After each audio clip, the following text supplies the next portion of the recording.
आतंक से setting, target killing. आतंकियों ने एक बार फिर अब कायराना हरकत की है। जम्मू कश्मीर में नई सरकार के गठन के बाद गांदरबल में आतंकी हमले में 7 लोगों की जान चली गई।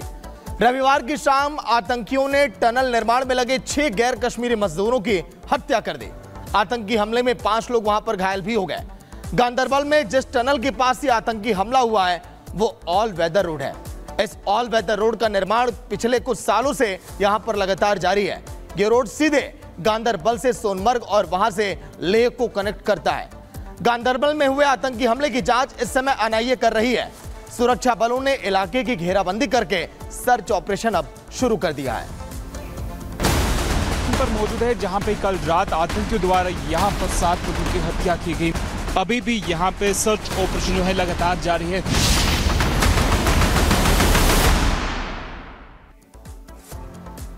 वहीं जम्मू कश्मीर की घटना से जुड़ी एक बड़ी खबर। एनआईए की टीम अब जम्मू एयरपोर्ट पर पहुंच चुकी है। थोड़ी देर में गांदरबल के लिए रवाना होगी एनआईए और गांदरबल में हुए आतंकी हमले की जांच अब होगी।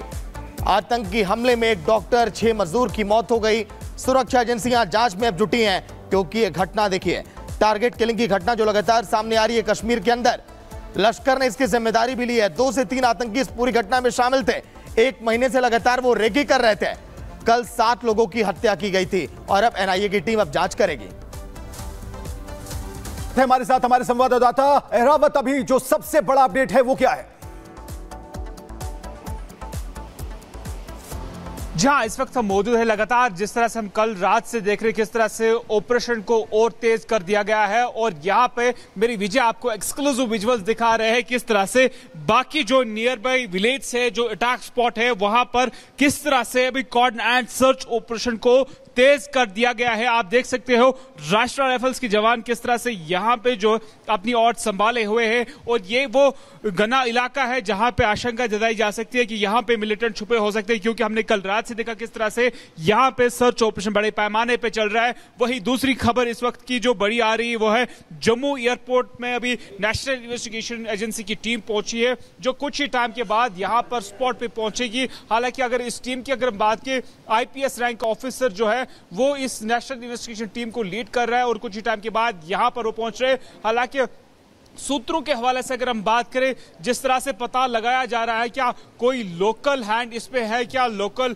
अटैक से पहले क्या कोई रैकी वगैरह की गई है, यह सब इन्वेस्टिगेट किया जाएगा। जो भी यहां पे सिस्टर कंसर्न सिक्योरिटी एजेंसीज है, जम्मू एंड कश्मीर पुलिस, उसके साथ साथ इंडियन आर्मी है, वो इन चीजों का वेरीफाई कर रही है। हालांकि मेरी विजय अगर आपको ठीक बिल्कुल यहां से दिखाने की कोशिश करेंगे, इस तरह के बिल्कुल ये जंगल बिल्कुल उसी अटैक स्पॉट के बिल्कुल पास में है और यहां पर कल रात से जिस तरह से ऑपरेशन ऑल आउट जो है लगातार जारी है, इसके साथ साथ यहां पर भी जो है सुरक्षा को तेज कर दिया गया है। हालांकि इसके साथ साथ कश्मीर घाटी के और भी कुछ ऐसे एरियाज है जो सेंसिटिव एरियाज है जहां पे माइनॉरिटीज लोग रहते हैं, वहां पर भी सिक्योरिटी को जो है बढ़ा दिया गया है। उसके साथ साथ अगर बात करें जो जम्मू कश्मीर पुलिस के साथ साथ इंडियन आर्मी के सीनियर लेवल ऑफिसर्स है, वो भी अलग अलग लोकेशंस पर यहां पर अभी मौजूद हैं जो कि ग्राउंड सिचुएशन को एक्सेस कर रहे हैं। हालांकि उनका यही एक ही मोटिव है कि जल्द से जल्द जो भी आता है। बिल्कुल, ये जानकारी काफी अहम है, लेकिन सबसे बड़ी जानकारी अब हम आपको देने जा रहे हैं। यहां पर केंद्रीय मंत्री गिरिराज सिंह ने सीधा हमला बोला है।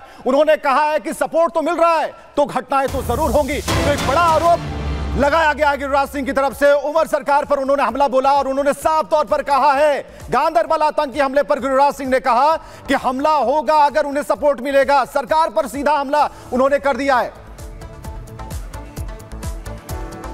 गांधी से पूछता हूं और फारूक अब्दुल्ला से, जब आतंकवादियों के समर्थन देने वाली पार्टी की सरकार हो तो ये घटना होना स्वाभाविक है। इनकी जुबान तो खुलेगी नहीं। हिंदू अगर मारा गया है और आतंकवादी हुआ है, सरकार तो अब उन्हीं की है। उमर अब्दुल्ला मुख्यमंत्री, राहुल गांधी संरक्षक, फारूक अब्दुल्ला डायरेक्टर, अब पाकिस्तान से बात करेंगे। दुर्भाग्य है जिस कश्मीर को मोदी जी ने शांति लाया, रोजगार लाया, माहौल लाया, उसको फिर ये फारूक अब्दुल्ला और कांग्रेस की सरकार बिगाड़ेगी। वहीं जम्मू कश्मीर में हुए आतंकी हमले में इंजीनियर, डॉक्टर समेत 7 लोगों की जान चली गई। लेकिन इस आतंकी हमले से एक बात तो तय हो गई कि आतंकी किसी के नहीं होते हैं, ना तो वो हिंदू देखते हैं ना ही मुसलमान, क्योंकि गांदरबल में हुए आतंकी हमले में जो 7 लोग मारे गए उनमें से 4 लोग तो मुस्लिम हैं। रिपोर्ट आप देखिए।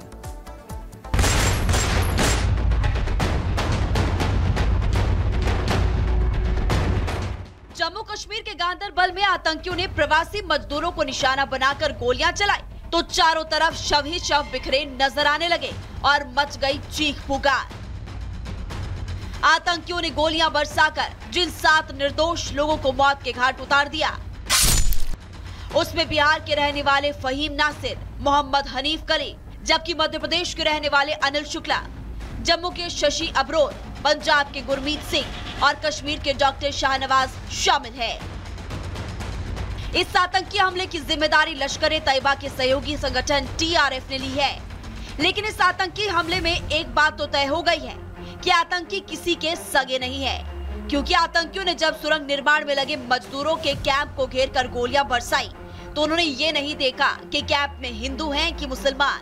आतंकी लाशें बिछाते गए और एक एक करके 7 जाने लेकर 7 परिवारों की दिवाली से पहले खुशियां उजाड़ दी। आतंकियों के इस हमले में 5 मजदूर भी घायल हुए हैं, जिनका इलाज जारी है। लेकिन जम्मू कश्मीर में उमर अब्दुल्ला की सरकार आने के बाद जिस तरह से टारगेट किलिंग की घटनाएं बढ़ी है वो बेहद चिंताजनक है, क्योंकि उमर अब्दुल्ला के शपथ लेने के कुछ ही दिन बाद शोपियां में आतंकवादियों ने बिहार के एक मजदूर की गोली मारकर हत्या कर दी थी। वहीं आतंकवादियों ने एक बार फिर टारगेट किलिंग की घटना को अंजाम देते हुए 7 लोगों को मौत के घाट उतार दिया है। लेकिन इस बार हुई इस घटना ने अब्दुल्ला सरकार पर सीधे तौर पर सवाल खड़े कर दिए हैं। सवाल इसलिए भी क्योंकि आतंकी हमला जिस जगह पर हुआ वो इलाका सीएम उमर अब्दुल्ला के चुनावी क्षेत्र गांदरबल विधानसभा में आता है। इसलिए सवाल उठाए जा रहे हैं, क्या जम्मू में नेशनल कॉन्फ्रेंस की सरकार आने के बाद आतंकी बेखौफ हो गए? आखिर अचानक से टारगेट किलिंग की घटनाएं कैसे बढ़ गई है? ये वो तमाम सवाल है जो सीएम उमर अब्दुल्ला से किए जा रहे हैं। हालांकि कश्मीर में बढ़ती टारगेट किलिंग की घटनाओं को लेकर गृह मंत्रालय सख्त हो गया है। गृह मंत्री अमित शाह ने कहा कि जो भी इस आतंकी हमले में शामिल है उन्हें बख्शा नहीं जाएगा। आतंकियों को भारतीय सुरक्षा बलों की जवाबी कार्रवाई का सामना करना पड़ेगा। वहीं अमित शाह ने आतंकी हमले में मारे गए मृतकों के परिवार वालों के लिए संवेदना भी जुटाई है। टारगेट किलिंग की बढ़ती घटनाओं ने पूरे कश्मीर को दहला कर रख दिया। लेकिन चिंता इस बात की है कि आखिर आतंकियों को शह कौन दे रहा है? उन्हें अचानक किसका सपोर्ट मिल गया है कि घाटी में खुलेआम कत्लेआम मचाने पर उतारू हो गए हैं? Bureau report, Republic Bharat.